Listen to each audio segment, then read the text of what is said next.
My name is Nathan Argaman. I'm from Israel, and I would like to take an approach advocated by Feynman, which says we don't understand quantum mechanics. We need to look for reformulations in order to understand it better. And I would like to use Bell's theorem not as a no-go theorem saying you cannot get some reformulations, but as a guide to which types of reformulations you can get. What are the options? The primary option is non-local, so if you have something here, it directly talks with something there. But there is also the so-called retrocausal approach, which says if you have something here, it might do something in the past that indirectly talks with something there.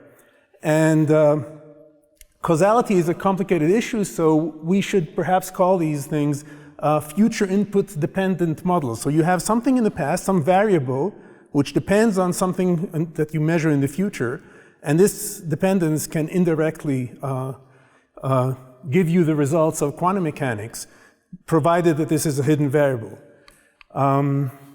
So this was not recognized by Bell. Bell really thought that there is a strict arrow of time and the past is fixed. And in fact, when he tried to talk about something similar, he got to some superdeterministic options, but they don't really reproduce quantum mechanics. They're actually, they say, no, quantum mechanics is so weird, we should try to do something else. And they use different inputs. So all of this should be well known. I've recently worked on this with Ken Wharton, and we've written a review which is out already. And what we want to focus on in this review is to say that in the past decade, there are starting to be concrete toy models. I mean, the possibilities have been discussed for a long time, but concrete mathematical toy models which sort of try to mimic what kind of reformulations we might get to are something that's been only recently developed. And even the toy models that have been developed for the superdeterministic option actually turn out to have future input dependent models in them, which is interesting. One of the people who have advocated this for a long time is Hugh Price.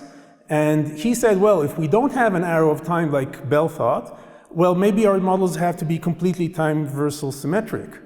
But that's an extreme position. It's not the only option. And I would like to call attention to another possibility, which is we do have an arrow of time, but it only applies to some of our variables. Those variables that are macroscopic, they are, they have dissipation and so on and so forth. And then this brings to another type of idea for a research program.